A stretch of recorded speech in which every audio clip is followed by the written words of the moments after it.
हर हर महादेव। चार धाम यात्रा 7 day plan. अगर आप 7 दिन के अंदर धाम की यात्रा करना चाहते हैं तो मेरा आज का वीडियो आप सभी लोगों के लिए। आज मैं आपको बताने वाला हूँ कि आप किस तरह 7 दिन के अंदर धाम की यात्रा कर सकते हैं। तो चलिए स्टार्ट करते हैं अपना वीडियो। जैसा कि आप सभी जानते ही हैं 10 मई को यानी 10 मई 2024 को चार धाम की यात्रा स्टार्ट हो रही है और आप में से बहुत से लोग ऐसे हैं जो चार धाम की यात्रा करना चाहते हैं। वैसे तो देखिए चार धाम की यात्रा में 9 से 10 दिन बहुत आराम से लग जाते हैं, लेकिन बहुत लोग ऐसे हैं जिनको अपनी यात्रा 7 या 8 दिन में निपटानी है, यानी 7वें 8वें दिन वो हरिद्वार वापसी आना चाहते हैं। तो देखिए मैं आपको बताना चाहूँगा ये आप बहुत आराम से कर सकते हो।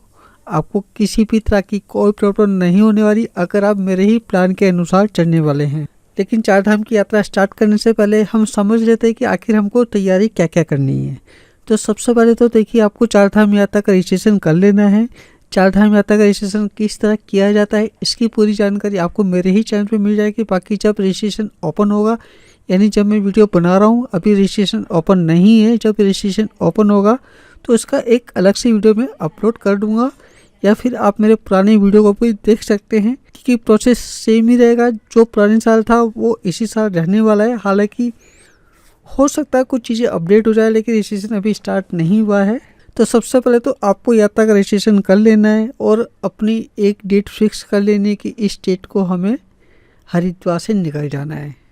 तो सपोज करिए आज आपका पहला दिन है, आप हरिद्वार आ गए हैं और आपने नाइट होल्ड हरिद्वार किया और आप अगले दिन अपनी यात्रा स्टार्ट कर रहे हैं। तो मैं जो अगला दिन यानी पहला दिन जब हम अपनी यात्रा स्टार्ट करेंगे हरिद्वार से, मैं उसी को पहला दिन मान रहा हूँ। तो अगर आप 7 दिन में अपनी यात्रा को पूरा करना चाहते हैं तो आपको हरिद्वार से सुबह मॉर्निंग में 3 बजे निकल जाना है, क्योंकि आपको पहले दिन यमुनोत्री धाम के दर्शन करने हैं। और ये कैसे होगा इससे जुड़ा वीडियो मैं पहले ही अपने चैनल पे दे चुका हूँ, क्योंकि मैं पिछले साल एक ही दिन में अपनी यमुनोत्री धाम की यात्रा करके आया हूँ। मैं हरिद्वार से सुबह मॉर्निंग में 3 बजे निकल गया था और 10 बजे के आसपास में जानकी चट्टी पहुँच गया था। उसी दिन मैंने चढ़ाई करी, चढ़ाई करके मैं नीचे वापसी आया और दिन में अपना बरकोट स्टे कर लिया।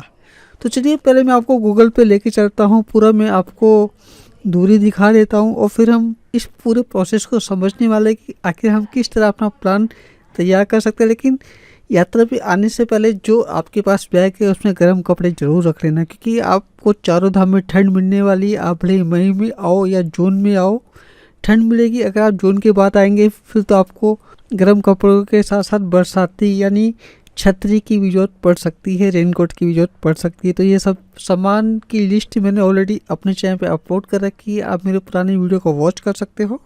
तो चलिए सीधा हम गूगल मैप पे चलते हैं। यहाँ देखिए मैं गूगल मैप पे आ चुका हूँ और मैंने यहाँ लिखा हरिद्वार टू जानकी चट्टी। जानकी चट्टी वो जगह जहाँ से आपकी यमुनोत्री धाम की पैदल यात्रा शुरू होती है। सबसे पहला आपको यमुनोत्री धाम जाना होता है, फिर आपको गंगोत्री धाम जाना होता है, फिर केदारनाथ धाम जाना होता है, लास्ट में आपका बद्रीनाथ धाम होता है। यही एक प्रोसेस है।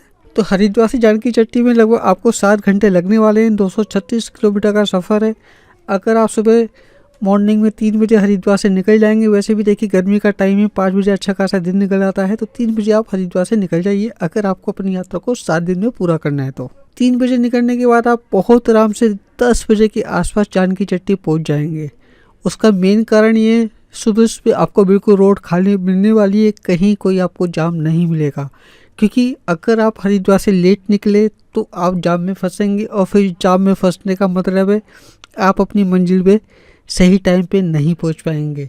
तो देखिए आप जानकी चट्टी 10 बजे पहुंचेंगे, फिर वहां से लगभग आपका 3 घंटे का सफ़र है पैदल। आप 3 घंटे में ऊपर पहुंच जाएंगे, 1 बज जाएगा आपका। 1 घंटा वहां दर्शन का मैं मान के चल रहा हूँ, बहुत जल्दी वहां दर्शन हो जाते हैं। 2 बज जाएंगे। उसके बाद आपको लगभग नीचे उतरने में 2 से 2.5 घंटे लगने वाले हैं, यानी आप 4 बजे तक बहुत आराम से नीचे आ जाएंगे।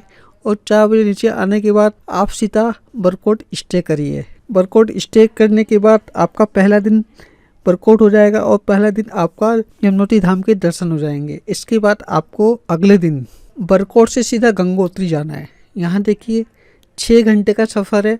अगर आप सुबह 5 बजे भी निकलेंगे, मैं आपको बस एक ही बात बोलना चाहूँगा, आप जितना जल्दी हो सके उतना जल्दी अपने रूम को छोड़ दीजिए अगर आपको 7 दिन में अपनी यात्रा करनी है, क्योंकि अगर आप कहीं भी लेट हो गए ना, अगर आप सोचो भैया हमारे पास तो बहुत टाइम है, तो ऐसे सोचने वाले लोग जाम में फंसे रह जाते हैं, फिर उनका पूरा टाइम टेबल बिगड़ जाता है। तो बस आपको 5 बजे ही अपने रूम से निकल जाना है। आप भले किसी भी लोकेशन पे रुके हो, यहाँ आपका देखिए 6 घंटे, अगर आप 5 बजे भी बरकोट से निकलेंगे 11 बजे तक आप गंगोत्री पहुंच जाएंगे।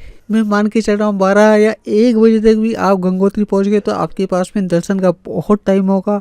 आप तसल्ली से दर्शन करिए, शाम की आरती देखिए और उस दिन का स्टे आप गंगोत्री में ही करिए, क्योंकि गंगोत्री में आपको काफ़ी जगह घूमने की मिल जाएगी। और जब आप बरकोट से गंगोत्री जाएंगे तो आप उत्तरकाशी भी जाएंगे, वहाँ भी आपको मंदिर के दर्शन करने पड़ेंगे।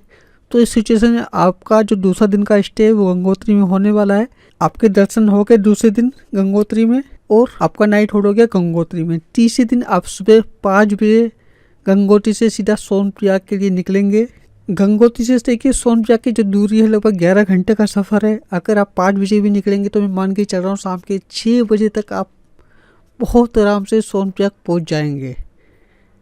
क्योंकि हो सकता है आप कहीं जाम में भी फंसें, क्योंकि जब आप श्रीनगर की साइड में आएंगे तो वहाँ आपको जाम मिल सकता है, क्योंकि आते आते आपको दोपहर हो जाएगी तो उसमें फिर आपको जाम मिल सकता है। लेकिन तीसरा दिन आपका जो स्टे होने वाला है वो होने वाला है सोनप्रयाग।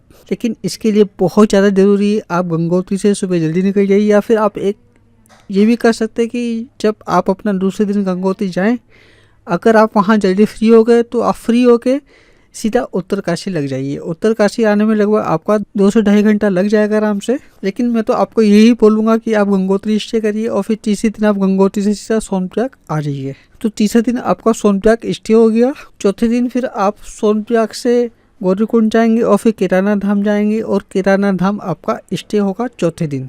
केदारनाथ धाम की यात्रा आप चाहें तो पैदल भी कर सकते हैं, पालकी से भी कर सकते हैं, या फिर हेलीकॉप्टर के माध्यम से भी कर सकते हैं, या फिर घोड़े के माध्यम से। देखिए मैं आपको नहीं बोलूँगा, लेकिन अगर आप बुजुर्ग हैं तो फिर आप जा सकते हैं, उसको कोई दिक्कत नहीं है। पैदल जाने में लगभग आपको गौरीकुंड से केदारनाथ धाम जाने में आपका 8-9 घंटा बहुत आराम से लग जाएगा। चौथे दिन आप अपना केदारनाथ धाम स्टे करिए। 5वें दिन आप केदारनाथ धाम से नीचे आइए और फिर सोनप्रयाग स्टे करिए। और छठे दिन आप सीधा सोनप्रयाग से बद्रीनाथ के लिए निकल जाइए। सोनप्रयाग से बद्रीनाथ जाने में लगभग आपका 7.5 घंटा लगने वाला है। तो अगर आप 5 बजे भी निकलेंगे तो 1 बजे तक आप बहुत आराम से बद्रीनाथ पहुंच जाएंगे। आप बद्रीनाथ में रूम लीजिए और फिर उसी दिन आप माना गाँव घूम लीजिए और शाम को आरती देखिए और दर्शन करिए।